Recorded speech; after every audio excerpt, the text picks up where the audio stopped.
Hello, everyone, and welcome to the Supernova Tosha show. I am your host, Tosha Chambers, and with me today I have Mr. Daryl Campbell. Mr. Campbell, welcome. Thank you, thank you. I thank you so much for being with us today on the show. Introduce yourself to the audience and tell me your credentials and give me a little background about yourself. Okay, so as you stated, my name is Daryl. I am a social worker that specializes in mental health and substance abuse. One of my focuses are on doing individual therapy, group therapy, community outreach, and a little bit of research here and there. And so, as a social worker, I tend to kind of go beyond just not only inside of therapy, but also like to get inside the community and try to do more for what it's worth. Because I understand that I can't just do the work that I'm doing with clients inside of an office and do talk therapy. I have to do go out and do bridge that gap uh, between the community and policies to help them further their success rate in the community once they get out of treatment. Oh, okay. hmm So the follow up behind it and you continuing therapy. Yes, Right there. yes. So it's like it's continuing therapy and also helping them get rehabilitated to society. Because the moment Yeah. you take somebody out of society for a long period of time, as I do in a residential facility, Okay. they it takes some time to get reacquainted back to the community. And so, in that process, I try to work with other services and collaborate, making sure that they're still receiving a continuum of care, because their problems just don't go away by taking them out of the community. Because the Okay. problems will always be there. All I try to do is train them on what are the things to look out for and how Okay. to better manage whatever it is that they're struggling with. Okay. So you're saying like when they are in a rehabilitative setting, um, they become dependent Yes, and you kind of think for them. yes, not overly dependent. I don't think for them. They think for themselves. Okay. They when they're in a rehabilitative setting, it's more of just them inside of a inside working on whatever issues that they've failed to actually realize. So But in a protective yes, uh, with the whole treatment environment. Okay. team and just making sure that we have a treatment plan and we're following those objectives and how we can help get them to another level. How do you know when someone is ready to be discharged? You really don't know. Oh, You okay. really don't know. And it back in the day, they used to have long term care, which was like 6 months and longer. Okay. Now, right now, the care has surely shortened to like 30 to 60 days of treatment. And really, for somebody that's been dealing with substance abuse for so long, like all their life, Yes. they are 60 days is nothing compared to Lifetime that of. lifetime. So it's always that challenge. It's always leaping on it in faith. For me, I try to uh, stir the pot a little bit with them. Try to rumble their feathers to see, because some people work well in treatment. Okay. The majority of the time, you're gonna see people work well in treatment. But the issue is when they leave treatment, how are they translating those behaviors? So I try to make it as realistic and upfront as possible that I can make it. The more issues that I see, I question everything, and so like I'll say, okay, everything's going good here. Why is it going so good? Try to figure it out, like, because obviously you came to me for a reason, and so we try to figure out and play around and fill out why is it so rough out there for you that you have to revert to using substances to kind of get yourself out of feeling what emotions are coming your way. I see. Do you see a lot of reentry? Yes, a lot of recidivism comes out of substance abuse, but going into the field, you already know that. You come with that mindset. Okay. As a matter of fact, we sometimes even expect that relapse portion, and it's Okay. not to say that we're enabling them, but we look at the statistics and we recognize that this is the fact that 9 out of 10 people are going to relapse, and it's it's okay that they relapse. It's telling them, okay, now let's figure out what was wrong that time that you relapse. I tell this to my clients that it's like it's like somebody trying to lose weight, Mm-hmm. or trying to go on a diet. Mm-hmm. Ultimately, they it's easy when Fall off the wagon. yeah, easy those first few days, but when it comes to like after a few days, it's like they get the fall they fall back in their old habits. So it's kind of like that issue with them. And so once I break it down into a realistic thing like that, they understand. I don't give them no option to relapse, but it's just always there, and I don't let them use that as an excuse to Okay. ultimately relapse neither. So That's awesome. So what are some of the reasons that you so what are some of the reasons that you see people have substance abuse issues?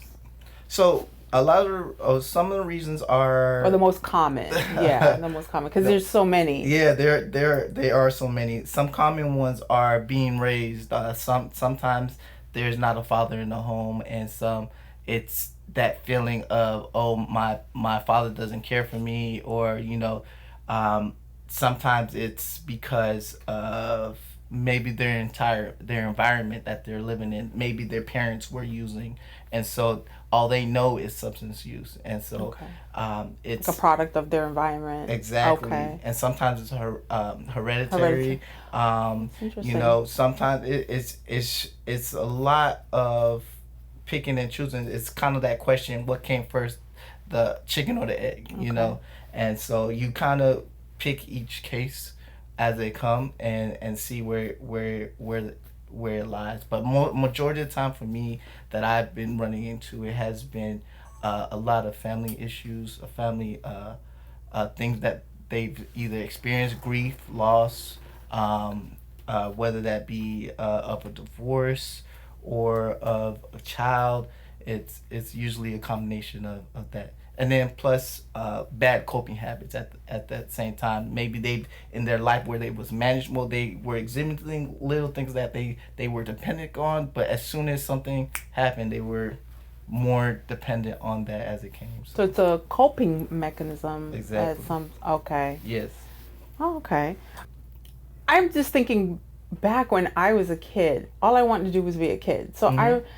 I know things definitely change now, but what is it? Because the mental health crisis with with children now, Mhm. um, it's bad.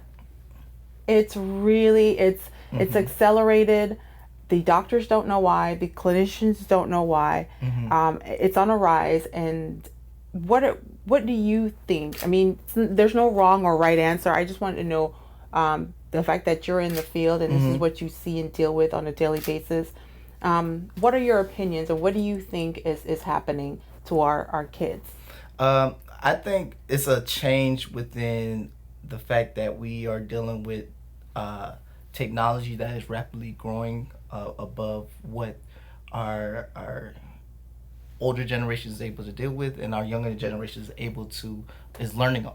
Okay. So for instance, I have a godson that can play with technology, and he's been playing with technology since he was born, and he understands it so well. He's only 5 years old now, and he understands it so well. But if I was to have my mom try to do the same thing that he's doing on there, it's like She'd be lost. what it just and and so I had to kind of coach her and show her the steps, and can't and I had to go beyond the basics. So it's like relearning, reteaching. So part of that is the rapid growth of what our technology is going, because we technology has came so fast, and grown so fast. If you even look at your iPhones, they could operate a spaceship.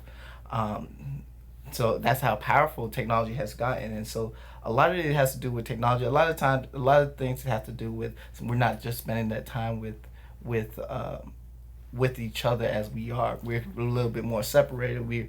We're more of kind of in our phones and stuff like that, and not really listening to each other. So, and it's not a knock on technology at all, because I love technology. I'll be the first one to let you know. But it is a challenge that we weren't our older generations have not been used to, and our newer generation is so used to, and this is all they see, and this is all they're aware of. And then you got what you're watching on TV, what's the social norms, culture, especially down here in South Florida. We got a melting pot, and so how do you try to blend in and try to figure out um, both sides of the coin when you have so much diversity, especially if you're somebody that coming from like Kentucky area or something like that. So there's a lot of differences that play a part. But for the most part, it's trying to find that balance between how do I utilize this in a way that is helpful for me moving forward. Do you feel that technology is forcing children to act more in a adult manner and make more adult decisions, or could that be a factor? You can say it is. It's what are they seeing? What is making the money? Is what are they watching on TV? Okay. I was watching, like, are they watching Real Housewives of Atlanta and Hollywood? Is that something that they see themselves at? What are they listening to? What are those things? So I wouldn't blame it on technology. It's what we put in technology that's filtering out the message to these children. I So agree. Definitely. mhm. Okay. So, all right. In the darkest times of challenges in your client's life, how do you help them to cope? How do I help them cope? First, I try to make them feel whatever it is they're feeling. Um, Now, of course, if they're suicidal, that those are feelings that nobody wants to kind of go through. But I help them to realize where they're at in the present moment, going from there, and try to see, do like uh, meditation activities, like tell me three things you see, tell me three things you hear, three things you feel, and try to help them come more in the present time, because more or less what's going on in that moment is their mind is racing, and they're thinking of what happened in the future, or what's going to happen in the future, or what happened in the past, and those are the things that they can't let go. And I try to bring them right here, right now. Is your life in danger? How are you right now? How can we get you right now? Just to focus right now, Okay. and focus on your breathing and things of that nature. But in helping them to cope outside of suicidal thoughts, it's more of just kind of showing them and walking them through, and coaching them through, and doing role plays. One, I try to bring out the picture as, like, tell them, look at therapy as uh, a I'm the trainer and you're the lifter. I'm not going to lift the weight for you, but I'm here to tell you that you can do it, and show you can do it by watching you do it.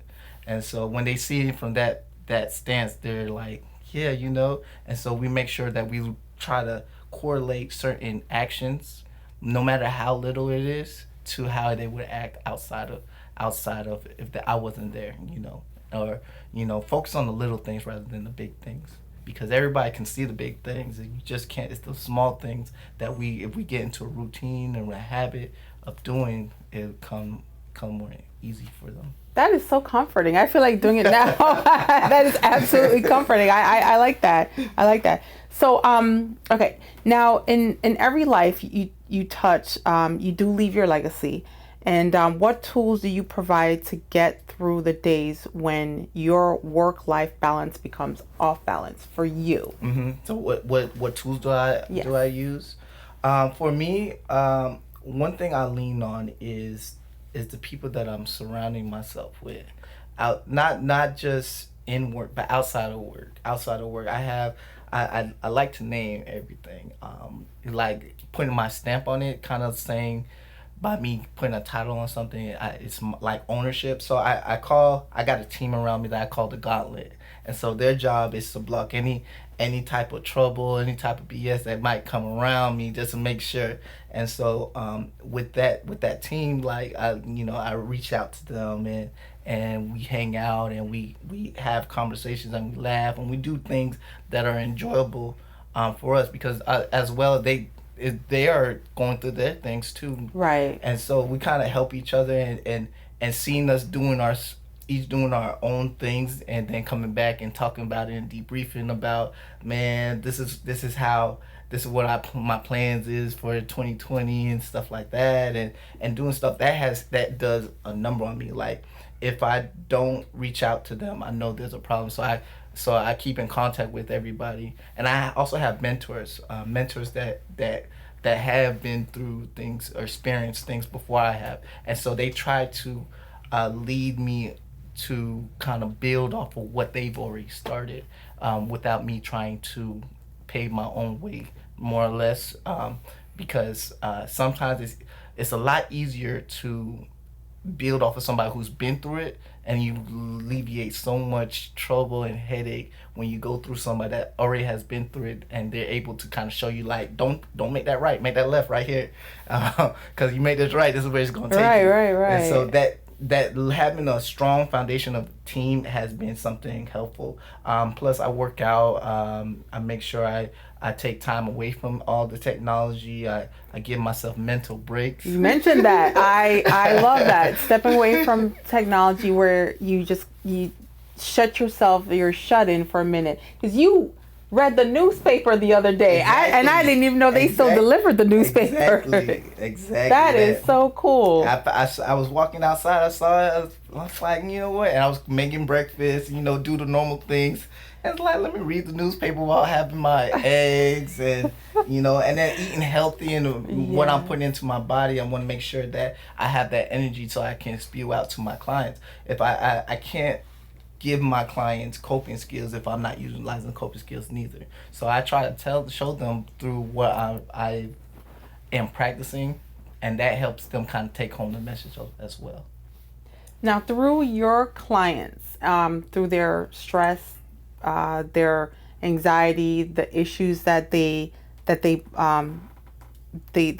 have, what do you take away? Like, what do you learn while you're healing them? Mm-hmm. I learned how resilient they are. That it amazes me. Like, a lot of the stories that I've heard and the things that they go through, I just sit back sometimes like, wow, man. Like, I can't empathize with them all they want, but I can't, like, imagine myself going through all that and still being here as they are. And so I always commend them on the strength and the resiliency that they've shown through all the trouble they've gone through, being whatever age they experienced it at, whether it's their young childhood or their adult age. Okay. It's just like, wow, this is something that I commend you for continuing that fight and showing me what a fight looks like. Because we can say fight all you want, keep fighting, but when you wake up every day knowing that you're in pain, knowing that you have anxiety of being around people, knowing that you're depressed, and you're still fighting to get over that depression, you're finding ways to try to help you cope, healthy ways, of course. It's always a testament to them, and I always tell them, celebrate the little wins, because it's a fight. It's a fight day in and day out.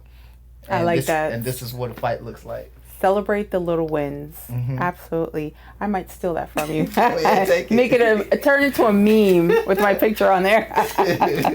So how? I guess my next question was going to be, like, how do you allow it not to affect you? But as you said, you really surround yourself with. You've built an ecosystem of people that support you, mm-hmm. and what I take away from that too is you have elders that have been through the struggle, mm-hmm. and they advise you. They're your advisors. Yes. And the whisperers, and they tell you, no, don't do this, don't do that, because I've done it and I do that. Mm-hmm. So I guess they don't allow you to make your mistakes.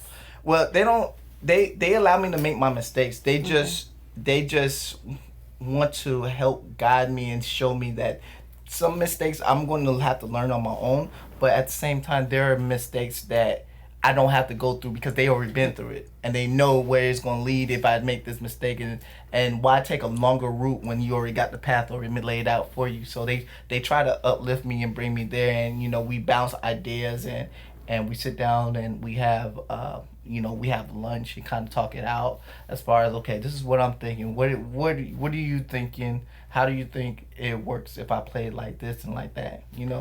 And so you have lunch, so you actually get together with people. You gather. Yes. And what do you do with your technology? What do you do with your phone? Oh no, for me, I have this thing where when I'm sitting down and I'm giving you my time, I don't really get on my phone like that unless I'm expecting a call. So like if I'm at a table, especially those times on lunch, I'm really enjoying the conversation. The conversation is so breathtaking that you're not even paying attention to the phone. Sometimes you're not even paying attention to the time, and sometimes you just got it's like, okay guys, we've been here long enough, but it's really helpful, and it's really a good self-care tool. I have to pinch you to make sure you're real. He's real. He exists. He puts away the phone. He gathers with people and they talk. I love it. Oh my goodness.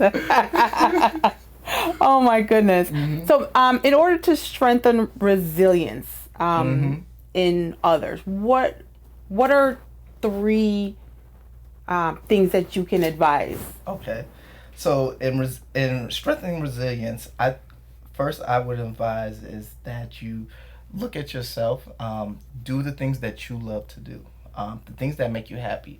If you don't know what those things are, I would suggest is go back all the way to your childhood, those things you did as a kid. Like if you watch Saturday morning cartoons, go on Netflix, turn on that Animaniacs. If you watched Nickelodeon, turn it on. Find those things that made you happy when you were a child and do those things. And it's all right to bring out the inner kid. You want to have that inner kid within you lively, because that kid doesn't go away. No matter how old we get, it doesn't go away. It's still in you. That is true. Saturday morning cartoons, He-Man, She-Ra, Frosted Flakes. Exactly. I'm there. Exactly.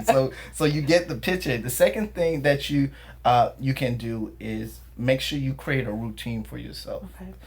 Create a habit for yourself, so that when there's nothing wrong with you, you have a routine in place that you get up in the morning, you pray, you brush your teeth, wash your face, make food, and you go about your day however your day is set up, and you continue that routine, so that when stuff hit the fan, you had that same routine in place, and now it's automatic. It's like driving a car. You don't got to think twice to know when you got to brake and go.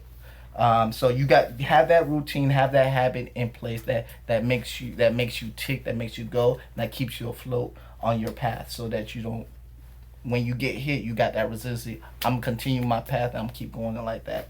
The last thing I would say is give back. Give back. Don't isolate yourself, but give back to those that you see are in need. Yes.